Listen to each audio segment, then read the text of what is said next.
दिल दहला देने वाली, हिला देने वाली अफसोसनाक खबर है। खबर यह है कि कतर में भारतीय पूर्व नौसैनिकों को सजाए मौत दे दी गई है। क्या मोदी अब फांसी रोकेंगे, रुकवा पाएंगे फांसी? अब ये जो टेंशन है कतर और भारत के बीच, ये टेंशन बढ़ने वाली है। दो मुल्क आमने सामने आने वाले हैं। क्यों? अगली तस्वीर दिखाइए। 8 पूर्व नौसैनिक जो भारत की नेवी में थे, रिटायरमेंट के बाद कतर गए और कतर में काम करते थे, वहां की अदालत ने उन्हें फांसी की सजा सुना दी है, सजाए मौत। अगली तस्वीर दिखाइए। ये 2 हमारे अधिकारी हैं, नौसेना में थे, भारतीय नेवी में काम करते थे और अच्छे पद पर ऑफिसर्स रैंक के दोनों अधिकारी जो कतर गए, ये अभी कतर की जेल में बंद हैं। 1 साल से कतर की जेल में बंद हैं और वहां ये देखिए बड़े बड़े अवार्ड्स मिले। ये देख रहे हैं, उन्हीं में से एक अधिकारी पूर्णेंदु जी को, ये भी कतर में है, इन्हें भी फांसी की सजा सुनाई गई है। और इसके बाद भारत में गुस्सा। अगली तस्वीर दिखाई। इनके पद देखिए, इन्हें खुद राष्ट्रपति अवार्ड मिला हुआ है, प्रेसिडेंट ने अवार्ड दिया है। इस दर्जे के अधिकारी, अब जैसे भारत के लोगों को पता चला कि हमारे नौसैनिकों को, जिन्होंने हमारी यूनिफॉर्म वर्दी पहनी है, उन्हें कतर जैसा मुल्क फांसी देने वाला है, तो लोगों में आक्रोश है। ये रिपोर्ट देखिए। अब मोदी से ही आस है कि मोदी रुकवाएंगे फांसी।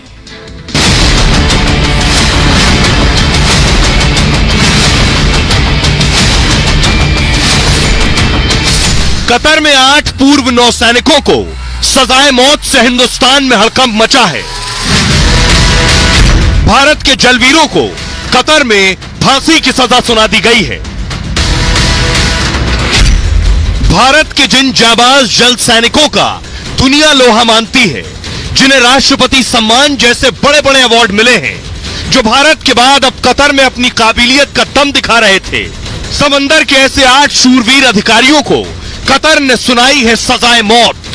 मतलब जो समंदर में दुश्मन के लिए काल और देश के लिए कभी सुरक्षा की गारंटी थे, आज खुद उनकी जान खतरे में है।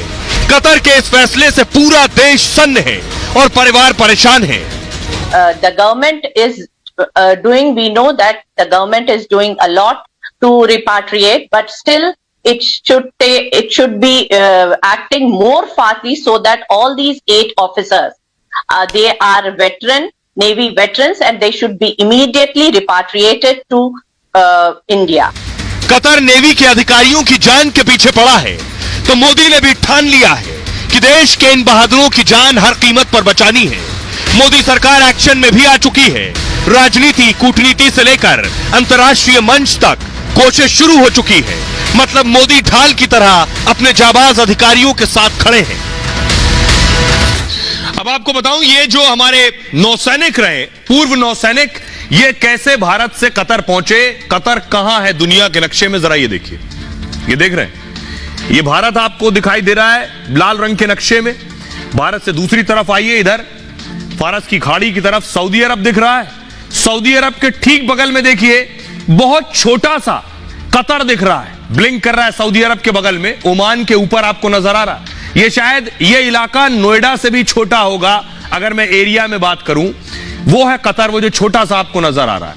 अब आपको बताऊं पूरी कहानी क्या है, आखिर किन आरोपों में इन्हें फांसी दी गई है, कौन से वो आरोप हैं, क्या कहा गया है फांसी देते वक्त। ये देखिए जरा कतर की अदालत में, देखिए क्या हुआ। ये कतर की अदालत का सीन है। ये हमारे 2 पूर्व नौसैनिक अफसर और पीछे आप देख रहे हैं कतर के जो राष्ट्र अध्यक्ष है अल्थानी, उनकी तस्वीर वहां की अदालतों में लगी होती है। तो कतर की कोर्ट में मामला पहुंचा। कतर में 8 भारतीय नौसैनिकों को सजाए मौत दी गई। सभी भारतीयों को मौत की सजा सुनाई गई। ये सभी भारतीय नौसेना के पूर्व अधिकारी हैं। रिटायरमेंट के बाद कतर गए थे नौकरी करने के लिए। सभी को पिछले साल गिरफ्तार कर लिया गया था। 30 अगस्त 2022 को गिरफ्तार किया गया था, तब से जेल में है। गिरफ्तारी के वक्त भारत को कोई जानकारी नहीं दी गई। गिरफ्तारी के बाद महीने भर बाद भारत को बताया गया। कतर की राजधानी दोहा में भारतीय दूतावास को इसकी सूचना दी गई, लेकिन इनकी गिरफ्तारी क्यों हुई इसकी वजह अब तक नहीं बताई गई। कतर ने भारतीयों पर लगे आरोपों को सार्वजनिक नहीं किया है। ऐसी चर्चा है कि सुरक्षा संबंधी अपराध में गिरफ्तारी हुई है। सभी पूर्व नौसैनिक कतर की कंपनी में काम करते थे। यह कंपनी कतर की सेना को रक्षा से जुड़ी सेवाएं देती थी। ये लोग कंपनी की तरफ से वहां की नौसेना को ट्रेनिंग दे रहे थे, क्योंकि ये भी नौसैनिक रहे हैं, तजुर्बा था, एक्सपीरियंस था। वहां गए नौकरी करने, एक डिफेंस कंपनी में ही, प्राइवेट कंपनी थी, और उस कंपनी में जुड़े तो वो कंपनी ट्रेनिंग दे रही थी कतर के नेवी को। तो ये कतर की नेवी को ट्रेन कर रहे थे दरअसल। और ये जो कंपनी, इस कंपनी का नाम Dahra global technology and consultancy है। कंपनी खुद को डिफेंस इक्विपमेंट चलाने का एक्सपर्ट बताती है कि हम सिखाते भी हैं, और नौसेना के इक्विपमेंट्स की रिपेयरिंग और मेंटेनेंस भी देखती है। दाहरा ग्लोबल कंपनी के प्रमुख का नाम खमिस आजमी है, और ताज्जुब होगा आपको कि खमिस ओमान एयरफोर्स के रिटायर्ड स्क्वाड्रन लीडर थे। यानी एक ओमान का आदमी कतर में आकर कंपनी खोली और कंपनी चला रहा था, वहां उसने भारतीयों को रखा। कतर ने भारतीयों के साथ इस मालिक को भी ओमान के गिरफ्तार किया था, लेकिन दिसंबर में इस ओमान के मालिक को छोड़ दिया खमिस को। क्यों गिरफ्तार किया, क्यों छोड़ा, कुछ नहीं बताया अब तक। लोगों में भी गुस्सा है। मैं आपको बताऊं जरा कि ये हमारे पूर्व नौसैनिक, इनका तारुफ आपसे कराऊं। ये 8 पूर्व नौसैनिक कौन है जिन्हें फांसी दी गई? बड़े बड़े ऑफिसर्स हैं, बड़े बड़े पदों पर रहे, राष्ट्रपति से भी अवार्ड से नवाजे गए। ये देख रहे हैं, जिन्हें आप देख रहे हैं सभी 8, ये तो 4 के बारे में मैं आपको बता रहा हूं, 4 के बारे में और बताऊंगा। 8 नेवी अफसर का करियर बेदाग और शानदार रहा है भारत में जब ये काम कर रहे थे। तेज तर्रार काम और समंदर में सालों कुशल संचालन किया। इन अफसरों को राष्ट्रपति सम्मान जैसे बड़े बड़े अवार्ड तक मिले। भारतीय नौसेना में 20 साल काम कर स्वेच्छा से रिटायर हुए। ये सबसे पहले देखिए, आप हैं कमांडर पूर्णेंदु तिवारी। इनके बारे में मैं आपको बताऊं, नेवी के बड़े नेविगेशन अधिकारी रहे। आईएनएस मगर का नेतृत्व किया है इन्होंने। 2019 में प्रवासी भारतीय सम्मान मिला था इन्हें। कैप्टन नवतेज सिंह गिल, इन्हें भी फांसी की सजा हुई। प्रेसिडेंट गोल्ड मेडल से सम्मानित हैं ये। तमिलनाडु के डिफेंस कॉलेज में ट्रेनिंग भी दी है। अगला नाम देखिए, कमांडर संजीव गुप्ता, इन्हें भी फांसी की सजा हुई। नेवी में हथियार और सेंसर एक्सपर्ट रहे, मतलब समंदर में बड़े ऑपरेशन को अंजाम दिया है। कमांडर अमित नागपाल साहब कम्युनिकेशन इलेक्ट्रॉनिक युद्ध प्रणाली के विशेषज्ञ रहे। समंदर में दुश्मन की हर आहट को भांप लेने में माहिर रहे हैं। नागपाल साहब के नाम से समंदर में दुश्मन देश कांपते थे। इस दर्जे के ये अधिकारी, अगले 4 और अधिकारी देखिए जरा। कमांडर सुगनाकर पकाला, नेवी के आला अधिकारियों में इनकी भी गिनती होती है। इन्हें भी सजाए मौत दी है कतर ने। 18 साल की उम्र में नेवी में शामिल हुए, 25 साल की सेवा में कमांडर बनकर रिटायर हुए हैं। कैप्टन वीरेंद्र कुमार वर्मा नौसेना में नेविगेशन विशेषज्ञ रहे, मतलब किस दिशा में जहाज ले जाना है, वीरेंद्र इस काम में माहिर है। कैप्टन सौरभ वशिष्ठ नेवी में तेज तर्रार टेक्निकल अधिकारी रहे। और सेलर रागेश की गिनती कुशल नाविकों में होती है। 20 साल से ज्यादा भारतीय नेवी की सेवा की है ये बड़े बड़े अधिकारी, जिन्हें कतर ने फांसी की सजा सुनाई है। इसलिए भारत को खड़े होने की जरूरत है, कतर से बात करने की जरूरत है, और अपने लोगों को, पूर्व नौसैनिकों को सजा माफ कराकर भारत वापस लाने की जरूरत है। इतने बड़े एक्शन की कम से कम जरूरत है, और देश ये इस वक्त उम्मीद करता है। और आपको दिखाऊं दरअसल ये कहां गए थे, क्या करने गए थे। ये जो आप देख रहे हैं, ये है कतर की राजधानी है दोहा। दोहा में कंपनी है दोहरा। इस कंपनी का नाम दोहरा कंपनी में, इसी कंपनी में ये नौसैनिक काम कर रहे थे। अब मैं आपको बताऊं कि दरअसल इस कंपनी में क्या होता था। अगली तस्वीर दिखाइए जरा। ये इटली की एक सबमरीन है जिसे आप पनडुब्बी कहते हैं। इस कंपनी ने यह पनडुब्बी खरीदी। पनडुब्बी के एक्सपर्ट हमारे पूर्व नौसैनिक, तो इस कतर ने यह पनडुब्बी खरीदी, और ये जो कंपनी थी, कंपनी के लोग कतर की नौसेना को सिखा रहे थे, और कंपनी में हमारे पूर्व नौसैनिक काम कर रहे थे। तो कतर की नेवी को हमारे पूर्व नौसैनिक सिखा रहे थे। यही झूठा आरोप क्या लगाया है ये मैं आपको बताऊं। जिस आरोप में फांसी की सजा दी है वो आरोप भला क्या है? आरोप है जासूसी के झूठे आरोप, और इन आरोपों में ही फांसी की सजा दी गई है। देखिए, इस तरह की एक पनडुब्बी भारत के 8 नेवी अधिकारियों पर झूठे इल्जाम लगाए। मीडिया रिपोर्ट के मुताबिक कतर ने जासूसी का आरोप लगाया, लेकिन कतर के पास न सबूत है न गवाह, इसलिए वो खुलकर नहीं बता रहा है कि फांसी क्यों दी। बस मनगढ़ंत आरोप लगाकर पहले उन्हें गिरफ्तार किया और अब सभी अधिकारियों को मौत की सजा सुना दी। ये हमारे 2 बड़े अधिकारी हैं जिनकी तस्वीरें, बाकी के 6 अधिकारियों की तस्वीरें नहीं। भारतीय पूर्व नौसैनिकों पर पनडुब्बी की जासूसी का झूठा आरोप लगाया, यानी पनडुब्बी की जासूसी की जो इटली से खरीदी थी। दावा है कि कतर इटली से खास पनडुब्बी ले रहा था। यह छोटी पनडुब्बी रडार की पकड़ में नहीं आती थी, मतलब समंदर में कतर खुफिया प्लान बना रहा था। उसके पास खुद इतने कुशल नेवी अफसर नहीं थे जो पनडुब्बी की खासियत को सही से परख सकें, इसलिए उसने पूर्व भारतीय नेवी अधिकारियों की मदद ली जो दोहरा कंसल्टेंसी नाम की एक प्राइवेट कंपनी में काम करते थे। हमारे अधिकारी, यह कंपनी नौसेना को ट्रेनिंग देती और उपकरण का रखरखाव देखती थी। मतलब इस कंपनी के जरिए कतर पनडुब्बी का फैसला करना चाहता था। वो कंपनी के साथ ही भारत के पूर्व नेवी अधिकारियों का लोहा मानता था, लेकिन बाद में उसे इजराइल के लिए जासूसी का झूठा शक। उसे लगा कि ये नौसैनिक इजराइल को सूचना दे रहे हैं, यानी भारतीय नौसैनिक जो ट्रेनिंग दे रहे थे कतर के नौसैनिकों को। कतर ने झूठा आरोप लगाया कि इस पनडुब्बी के सीक्रेट्स हमारे नौसैनिकों ने इजराइल से साझा किए। यह झूठ और फरेब है। दावा है कि कतर पनडुब्बी की तकनीक पाकिस्तान को देने वाला था, लेकिन उसे शक है कि यह भारतीय अधिकारियों को पता चल गई और उसे आशंका सताने लगी कि अधिकारी यह सूचना भारत तक पहुंचा देंगे। दावा किया जा रहा है कि इसलिए इन्हें कतर में गिरफ्तार किया गया। यह है पूरी कहानी, फांसी के लिए जो कहानी गढ़ी गई है। हमारे साथ उससे पहले आपको बताऊं, कतर ने हिंदुस्तान को भी धोखे में रखा है। हिंदुस्तान से झूठ बोला और सच नहीं बताया है।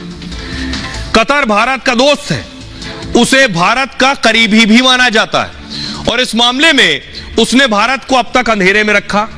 आपको बताऊं, अब तक भारत को इसकी जानकारी नहीं दी, इसलिए सजा क्यों हुई इस पर भी सस्पेंस बना हुआ है। 30 अगस्त 2022 में इसकी गिरफ्तारी हुई थी, यानी हमारे पूर्व नौसैनिकों की गिरफ्तारी हुई और 30 सितंबर 2022 को भारत को सूचना दी गई, जिसके कुछ दिन बाद इन्हें परिवार से मिलवाया गया। परिवार को थोड़ी देर के लिए बातचीत की अनुमति दी गई, वो भी फोन पर। यह बातचीत सामने नहीं आई, आमने सामने नहीं, बल्कि टेलीफोन पर कराई गई।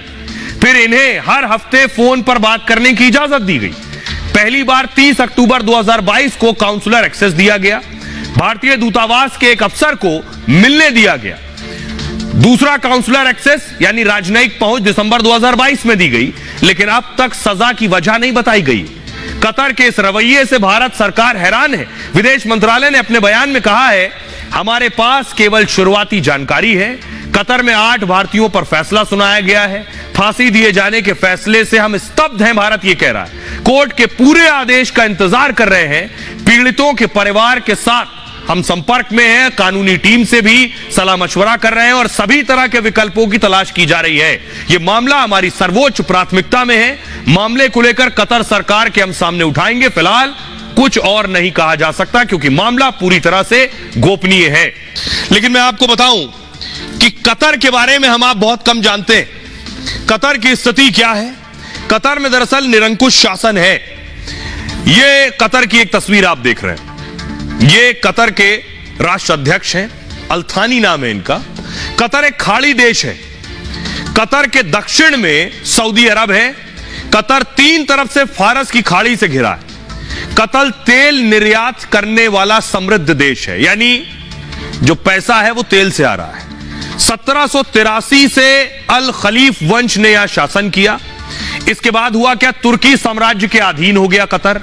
उसके बाद पहले वर्ल्ड वॉर के बाद ब्रिटेन के अधीन हो गया। 1971 में ब्रिटेन ने आजाद कर दिया। तब से यहां खलीफा बिन हमद का शासन है। अमीर शेख तमीम बिन हमद अल-थानी जो है ये यही यहां का सर्वे सर्वा है। अमीर शेख तमीम बिन हमद को निरंकुश माना जाता है, न्यायपालिका पर इनका पूरी तरह से कंट्रोल है।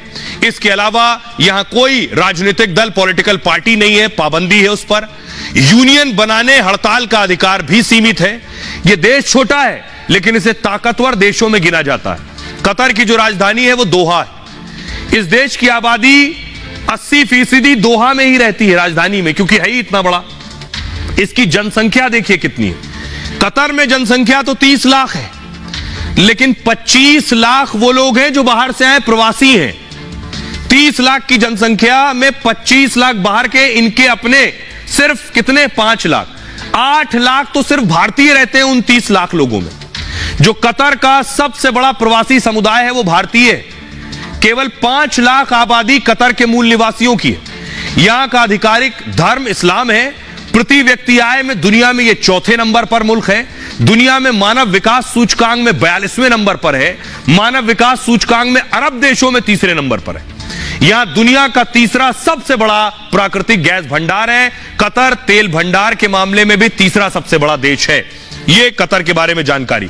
अब आपको बताऊं, अब यह माना जा रहा है कि हमारे पूर्व नौसैनिकों को जो फांसी की सजा दी है, क्या यह किसी साजिश का हिस्सा है? क्या इसके पीछे कोई बौखलाहट है कतर की? यह तस्वीर मैं आपको इसलिए दिखा रहा हूं क्योंकि अभी एक जंग शुरू हुई, हमास और इजराइल की जंग। प्रधानमंत्री नरेंद्र मोदी ने आतंकी हमले पर इजराइल का साथ दिया, लेकिन गाजा पर अटैक हुआ, अस्पताल पर अटैक हुआ तो प्रधानमंत्री ने संवेदनाएं वहां के लिए प्रकट की। गाजा में मदद भी भारत भेज रहा है, लेकिन क्या कतर को लग रहा है कि भारत इजराइल के साथ खड़ा है? क्यों? क्योंकि कतर खड़ा है गाजा और हमास के साथ। अब मैं आपको बताऊं, क्या यही चिढ़ है, क्या यही बौखलाहट है? इसकी 2 वजह है। पहली वजह हो सकता है इजराइल का साथ होना हो, और दूसरी वजह है G20। पहली वजह देखिए, इजराइल कतर को फूटी आंख नहीं पसंद करता है। मतलब इजराइल से उसके रिश्ते कभी अच्छे नहीं रहे। इजराइल पर हमास ने हमला किया तो वो खुश था कतर, लेकिन जब इजराइल पलटवार करने लगा तो परेशान हो उठा। इजराइल पर भारत के रुख से भी कतर आग बबूला इस वक्त, क्योंकि भारत ने हमास के आतंकी हमले को दुखद बताया था। भारत ने खुलकर हमास को आतंकी संगठन भी कहा था। यह बात भी कतर को चुभने लगी और वो साजिश रचने लगा। कतर को गाजा में भेजी भारत की मदद नजर नहीं आई। उसे आतंक के खिलाफ भारत का बस कड़ा रुख नजर आया। अपनी भड़ास निकालने के लिए वो मौका खोजने लगा। दावा है कि भारतीय अधिकारियों को इसलिए सख्त सजा दी गई, एक वजह ही हो सकती है। दूसरी वजह G20, ये जो आप देख रहे हैं, कतर और सऊदी अरब की बनती नहीं है, अमेरिका से बनती नहीं है, और भारत सऊदी अरब के भी करीब है, अमेरिका के भी करीब है, इजराइल से भी दोस्ती अरब की करवा रहा था। ये सारी चीजें कतर को अच्छी नहीं लग रही। भारत के नए आर्थिक गलियारे से भी कतर चिढ़ा हुआ है। जो नया कॉरिडोर बन रहा भारत से इजराइल और सऊदी अरब होता हुआ यूरोप जाने वाला, उससे भी कतर चिढ़ा है। दिल्ली में G20 बैठक में भारत मिडिल ईस्ट यूरोप गलियारे का ऐलान हुआ था। यह आर्थिक गलियारा इजराइल से होकर जाता है। इस गलियारे में भारत के साथ अमेरिका, यूरोप भी शामिल है। साथ ही इस गलियारे में सऊदी अरब भी शामिल है। सऊदी अरब को कतर चुनौती के तौर पर देखता है, क्योंकि सऊदी अरब और कतर अगल बगल के मुल्क हैं। अमेरिका और यूरोप देशों से भी इसके रिश्ते अच्छे नहीं, इसलिए वो तुर्की की तरह विरोध में उतर आया है। वो भारत का सीधे तो नुकसान नहीं कर सकता है, इसलिए भारतीय अधिकारियों को निशाना बना सकता है। और 8 भारतीय अधिकारियों को फांसी के पीछे एक वजह यह भी हो सकती है।